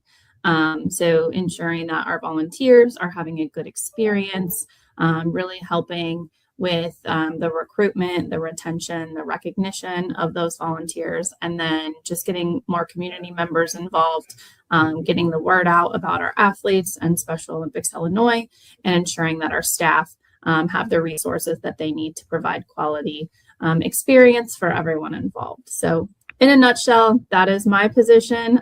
Prior to this role, I was the Region C director, which Daniel is the region that you are a part of. So watched you swim, met you through that. I also oversee the athlete leadership team, which Daniel, you are an athlete leader. So lots of different ways that we have connected throughout the years for sure. Awesome. And with your day job, we'll have to talk off air about my other employer, the number, in a way that there's a part of them that supports the Unified Work Series on this podcast. So I can say them by name, but I'll just say the number one airline in the world. We'll have to talk to off air about maybe we get some of the those employees to come in and volunteer at our Absolutely. events. I know that we have tons of them that already volunteer, and we're so grateful. Yeah, they do. Yeah. Oh, yeah. I completely forgot. I've now that you said that, it jogs my memory. I've heard many stories of those employees coming out to our spring games and other events. Exactly. So, we had probably over 250 of them at our Chicago spring games. Oh, yeah. Awesome. Yeah. So if any of you are listening and you want to don't have time to come up to Minnesota, if you are in the Illinois state, get in touch with Zandi. Sorry, it's okay. You can call me Zandi. Name is Katelin. To get your company or get your employees to come out and volunteer at our events. Yes, absolutely. And they can do that by going to soil.org, or what's the best way? soil.org/volunteers, or you can email me, K, last name Zandi, at soill.org. Yeah, we would love to have anybody and everybody who's looking to support and volunteer in Illinois throughout the entire state. Thanks for letting me plug that, Daniel. Appreciate it. It was just an impromptu thought to add. But you have to send me that information, and I'll put that in the description for this episode. Let's now get into the main reason that we are having you on the program. And first, thank you again for being here. And to start, share with our listeners, share with our viewers what your role with Team Illinois looks like and how it connects to athletes that are preparing for the 2026 USA Games. Yeah, absolutely. So I have a unique opportunity, which I am really excited about. I am actually covering media and communications for Team Illinois at USA Games. So I'm so excited about that because it means I literally get to be everywhere, anywhere, all the places. And I have to cover, almost everything. And I also get like special access to get into different places. I get like on court, different areas where I get to be, so I can get those pictures and interviews and things like that. So covering all of the media for Team Illinois so that everyone following back home and around the world can see what Team Illinois is up to. So I'm truly excited and feel honored to be able to do that, and I can't wait. Awesome. And we should, in addition to what you're doing for Team Illinois, we should mention to our listeners, if you want to follow individual athletes, you can download the USA Games app on iPhone or Android, correct? Yes. Yep. Exactly. Awesome. I wasn't, I downloaded it and I wasn't even sure what the name, I think if you just search Special Olympics USA Games, you'll find it. But it's a really awesome app, and you can follow specific athletes, and you can look at their schedule and their results, and it's looking like it's going to be super helpful for me throughout the week for sure. So same here as well. So so folks definitely go and download that in addition to following Candy and Team Illinois. Speaking of following Team Illinois, what's the best place to? Is there a newsletter, social media? Because I know sometimes with social media it can be very crowded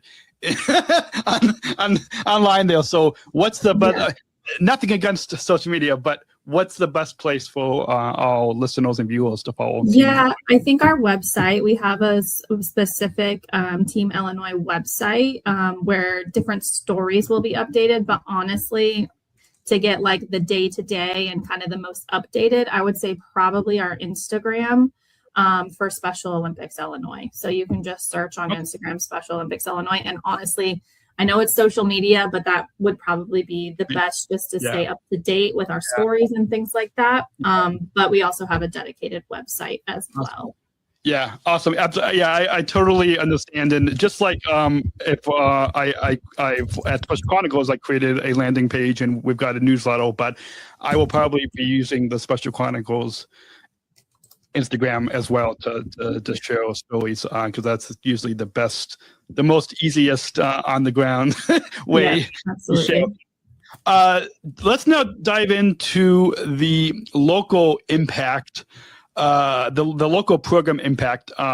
Back when I was at the World Games in Berlin, I got to speak on a panel talking particularly about athlete leadership, but it was a program. It was a panel about the local program and the impact of local programs. So Special Olympics is built, as you know, on community. Talk to our listeners about how you have seen local programs across Illinois step up to support athletes on their journey to Minnesota. Yeah, absolutely. So obviously our athletes train with their local programs, which is crucial. So the support that we have from our local programs, we're a larger state, so we're not able to get everyone together to practice as often as we would like. So they're practicing with their local programs, but then they're also practicing with our USA Games coaches who are from local programs. So those coaches apply to be part of Team Illinois, and they have regular communication with their athletes across the state. I know we have 8 swimmers, and they are from the tip of the state all the way down to Carbondale. So our 2 coaches who are both from local teams, local programs, they are doing an incredible job working with them. They also work with the athletes' local teams to talk about training regimens and what that can look like. So there's so much collaboration just from all across the board, all across the state, to make sure that our athletes are well prepared and comfortable in the events that they're participating in. So without the support of our local programs, whether they're actually a part of Team Illinois or whether they are the athletes, home coaches, is crucial, because without that, our athletes wouldn't be prepared for the games. So yeah, awesome. Lots of collaboration all across the board. Awesome. Yeah, I love that. I want to just highlight something you said about the just how powerful the coaches are helping athletes train. And on this episode 4 of this series, just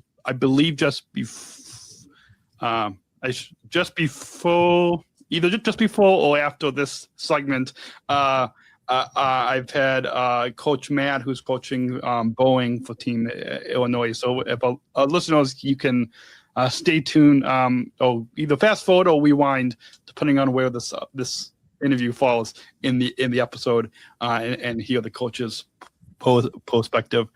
Let's now dive into the Midwest Pride, because these USA Games are happening in Minnesota. I thought Minnesota was up north, but I guess it's still part of the Midwest. And just like on the last episode with a unified partner, I thought I was good with geography, but didn't really know exactly what state was to the west of Minnesota. But with that, the USA Games, as we all know, brings together athletes from all over the country.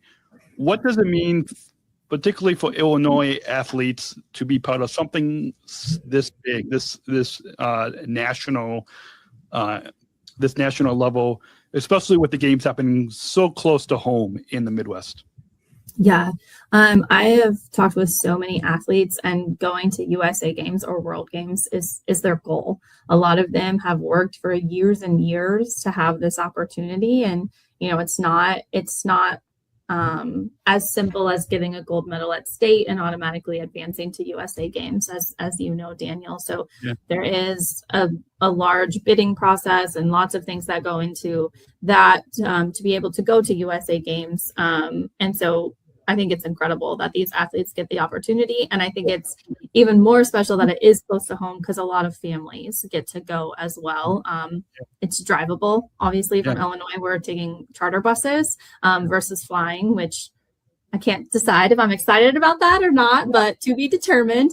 No, it'll be a great time. And I know that although a lot of families, they can't take off work for a whole week or what have you, but they might be able to find a couple days here and there to pop up and be able to watch their athlete or, even family and friends. So I think that we'll have a big turnout with our fans because it is so close to home, which is really, really exciting. And I think, like I said, the athletes really just, a lot of them, this is their ultimate goal, is to be able to do this. So it's just really awesome to be able to watch them prepare for these games and watch them grow. And I can't wait to obviously watch them compete in a couple weeks now.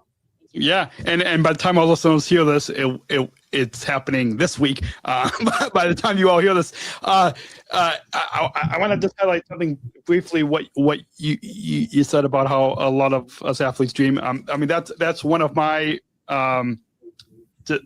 dreams, is to be able to compete at the USA or the World Games. And in talking with other athletes, both on the, I don't know if you can say pod waves, not radio waves, but on the pod waves as well as off the mic as well with teammates and other athletes. It really is a big dream to get selected for whether it's the national or the international level. So hopefully someday in the future, I'll get that opportunity to step away from the microphone to compete as well. Yeah, absolutely. I hope that for you too, Daniel. I'm sure it will happen. Awesome. Yeah. And I'm even trying some other, one of my coworkers wants to do unified cornhole with me next year. So, and then, this is my third year competing in bocce. So I'm trying, some other sports to, because swimming for so long, I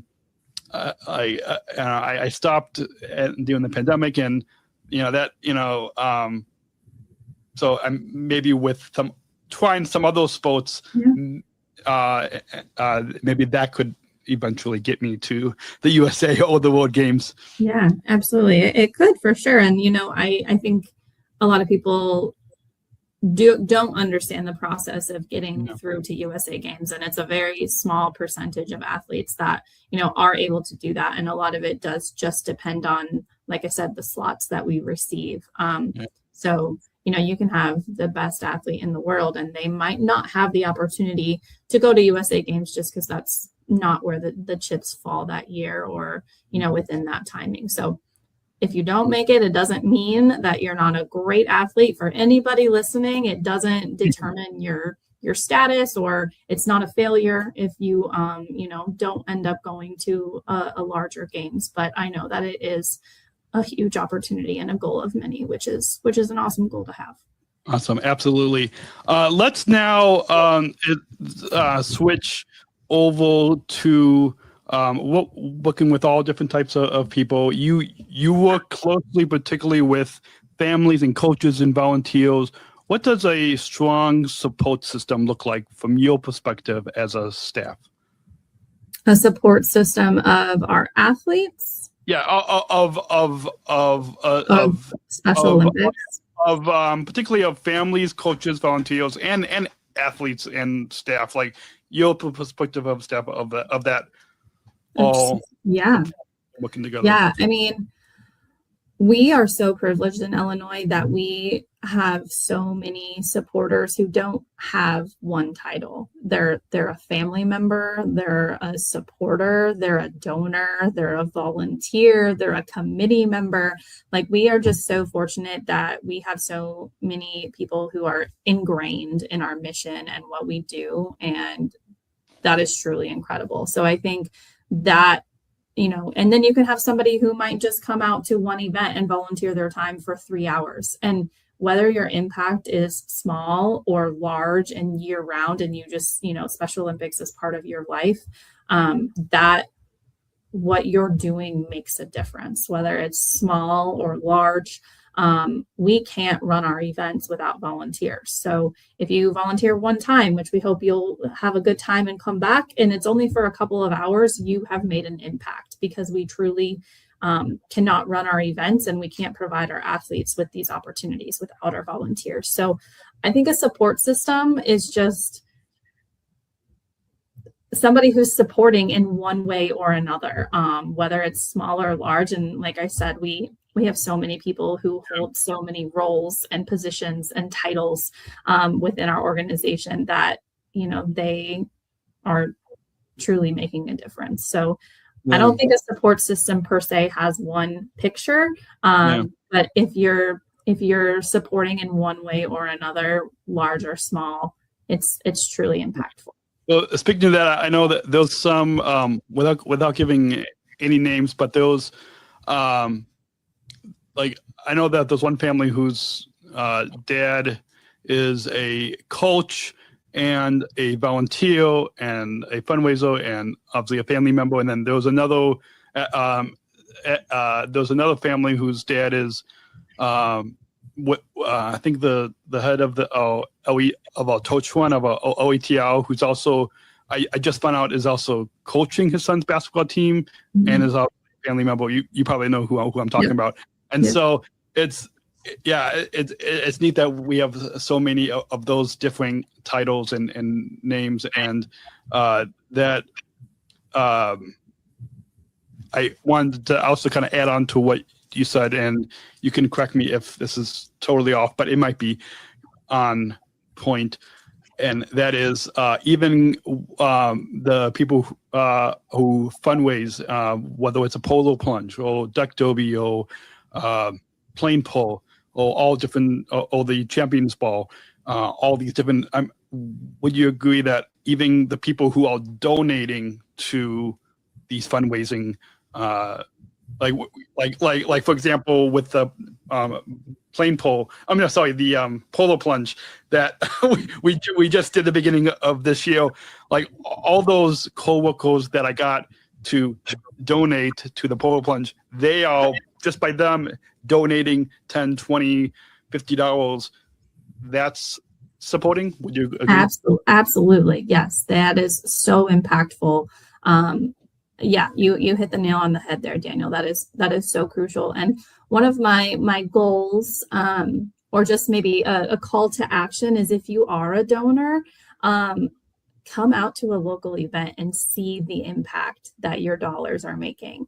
I know for Polar Plunge, a lot of people, they're like, oh, Daniel, I love Daniel, I'm going to donate to Daniel.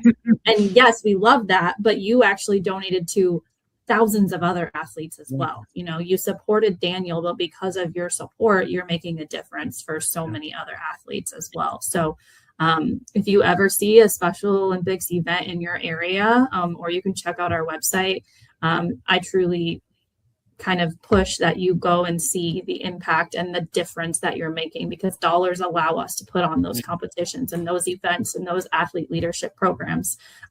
So yeah, you hit it on the head there, Daniel. Yes, everybody monetarily or voluntarily is making an impact. Absolutely. Awesome. And this one coworker that wants to do unified bowling with me, she has, before us athletes started to work at United, she didn't have any experience with Special Olympics already. I don't think anybody with a disability. And now 7 years later, she wants to and not only not knowing anything about about the organization overall, but she wants to even join the movement and even play unified sports. And so that's that's just a powerful. I'll have to let you know because I mean I'm sure the marketing team might like that. That's a powerful story right there. Absolutely. And it's not particularly my story, but the unified partner. Yeah, and that's a huge part of my job in community engagement is trying to educate people on the different opportunities that we have across. There's something for everybody, and I think like you talked about, donor, coach, volunteer, family member, board member, committee member. And that's unified partner. There's so many opportunities. So. Maybe another episode, another day, Daniel. I know. So we're kind of going off of Team Illinois, but we'll definitely have to have you back on to kind of go more in depth about ways to get people to be involved in volunteer. Definitely, you know how to get in touch with me, so you can just reach out. Before we get to the final question, as we talk about the legacy of these USA Games, because we're gonna pull it back into the main topic of this series. Finally, what do you hope that the community takes away from these 2026 USA Games? Not just during the event, during the week and a half that we're all in Minnesota, all following along at home. I think on TV, I want to say ESPN is. Mm-hmm. Yeah, I don't think that's announced yet, but by the time this gets out, it will be announced. Yeah. But because this is not live, so by the time, hopefully we don't have to edit that out. You're good. Okay. Good. Yeah, no, actually people can watch the whole entire opening ceremonies on ESPN that Saturday, or it will be re-aired, which is really exciting. Awesome. Yeah. So by the time you guys all hear this, definitely tune into the I think the official broadcast partner. Awesome. So as we talk about the legacy of the games, what do you hope that the community takes away from these 2026 USA Games? Not just during the event, during the week and a half that we're in Minnesota or following along at home, but long after the closing ceremony. We're going to try to kind of highlight the legacy of the games in the last couple episodes of this series on this podcast series. But from your perspective, what do you hope that the legacy of these USA Games will be? Yeah, well, Daniel, I think that you kind of speak to it and you emanate just how capable our athletes are. Our athletes, I don't want people to focus on disability. It's all about ability and what they are able to do. And I think the games just truly help showcase that. Daniel, your podcast helps showcase that. And I hope that people follow along and just see that they're just like anybody else, and that they, like I said, it's not about their disability, it's about their ability, and they are able and should have the opportunity to compete just like any other athlete. And I think that is what is so incredible about USA Games. I mean, ESPN is covering it, which is amazing. So our athletes are going to be on ESPN just like they should be, just like every other athlete. So I hope that legacy carries on in everyday life. They can have a job, they can live independently, they can run podcasts. Like they are just like anybody else, and their disability shouldn't define them. And I know that, and I see that every day, and I want others to be able to see that. So I hope that, if people follow along USA Games or whatever it might be, that they can see just how incredible our athletes are, and that they're just like anybody else. Awesome. Yeah. Thank you. And I want to just touch on one phrase that you said, that us athletes are more like than different than other people. Former Sergeant Shriver Global Messenger David Egan. I don't know if you know David Egan from Virginia, but he has a book, and actually a previous guest on this series told me I should maybe finally read that book on the plane, because I've had it sitting next to my bed for about 2 or 3 years. And so, but his book is titled More Like Than Different, My Life with Down Syndrome, I believe. And so perfect. And that's even one of my dreams is to, by the time Special Chronicles celebrates the 20th anniversary in 2028, I would like to write a book of my memoir and story. But yeah, that's. I'm glad that you highlighted that as the legacy of the games to really follow us athletes and include us. Yeah, absolutely. We got one final question because we don't just want our listeners to learn from us and listen to our stories, but we got, as you know, the inclusion revolution is a big part of this movement, a big part of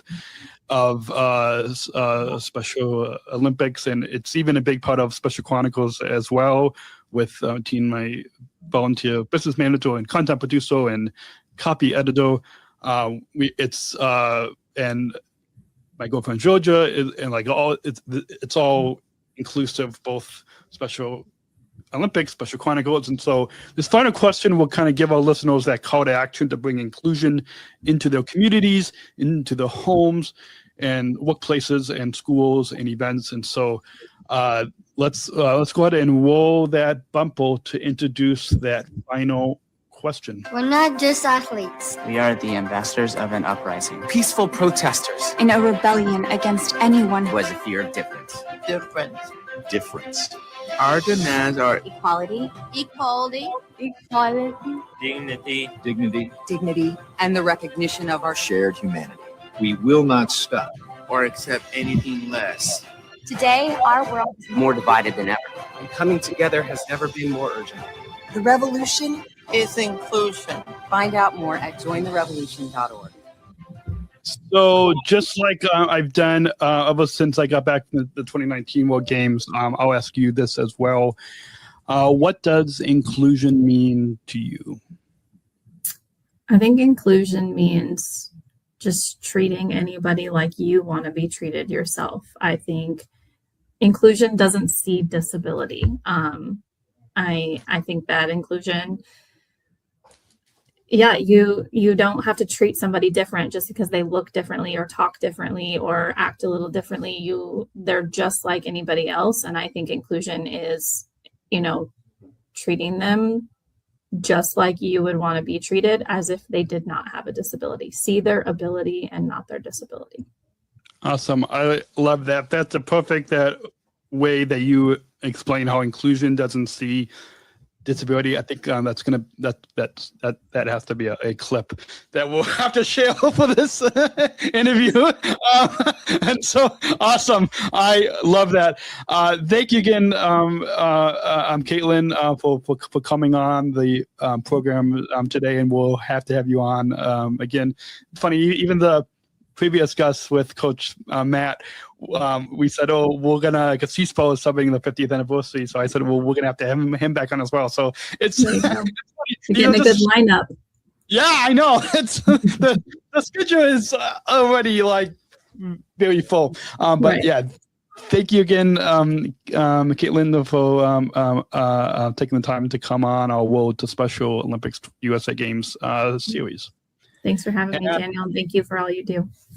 Thank you. And thank you again, Katelin, for everything that you do and for giving us a look at the impact that local programs and staff have on this movement. It's clear that the 2026 Special Olympics USA Games are powered not only by athletes, coaches, and families, but also by the dedicated people who build community, create opportunities, and make inclusion possible every day. Thanks for listening to Road to Special Olympics 2026 USA Games, a Special Chronicles podcast series. We are athletes, we are stories, we are moments from Minneapolis, St. Paul, Minnesota. Catch every episode of the 10-part series at specialchronicles.com/2026 USA Games. That's specialchronicles.com/2026 USA Games, or scan the QR code right above. If you enjoyed this episode, be sure to subscribe and follow and share it with someone who believes in the power of support. And join us next time as we continue to highlight the incredible athletes and communities preparing for the Special Olympics 2026 USA Games. I'm your host, Daniel Smokowski. Thanks for listening, and we'll see you on the next episode. And remember, choose to include. Special Chronicles, giving respect and a voice to people with special needs. Now, let's bring today's episode home. What empowering conversations today. Hearing from both a coach and a family member and a staff reminds us that behind every athlete competing in the 2026 Special Olympics USA Games is a circle of people who believe in them, lift them up, and help them shine. The Special Olympics USA Games may be about competition, but the heart of the Special Olympics movement has always been connection. The kind that happens at practice, at home, in the community, and in the moments of quiet encouragement that no one else sees. Minnesota will host thousands of athletes this week, but it's the support system behind them that make these games truly extraordinary. Thank you for joining us for episode 4 of our series. If today's stories moved you, share this episode with someone who supports you or someone you support. And be sure to follow along as we continue to highlight the people, places, and moments shaping the Special Olympics 2026 USA Games. If you want to support these athletes on their journey, follow them on the 2026 Special Olympics USA Games app on iPhone or Android. And to follow this full series and stay connected to everything leading up to and at the 2026 USA Games, head to specialchronicles.com/2026 USA Games.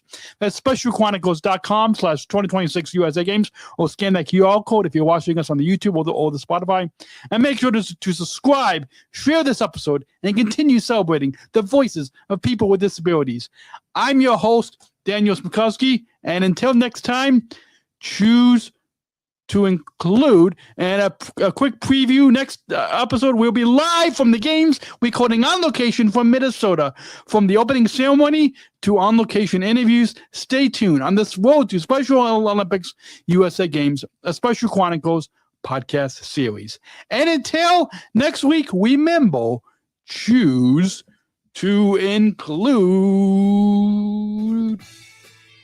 Thank you for listening to this episode of the Special Chronicles Podcast. Our podcast was produced by Daniel Smikowski on the Special Chronicles Network. Follow Special Chronicles on Instagram, Facebook, Twitter, LinkedIn, and YouTube. Subscribe, rate, and review Special Chronicles on Apple Podcasts, Spotify, or wherever you listen to podcasts. Our website, specialchronicles.com, where you can stream our archives of over 500 episodes absolutely for free. Also, there's a list of our favorites, original series, award-winning columns, and blogs. And sign up for our newsletter to receive exclusive bonus content delivered to your inbox. Again, specialchronicles.com. Special Chronicles is hosted by Podbean Podcast Hosting. Our live streams are powered by StreamYard. Thanks, as always, to our business manager, Adam Smukowski, who always encourages us to never give up. I'm Daniel Smukowski, back next week with more stories. Special Chronicles, giving respect and a voice to people with special needs.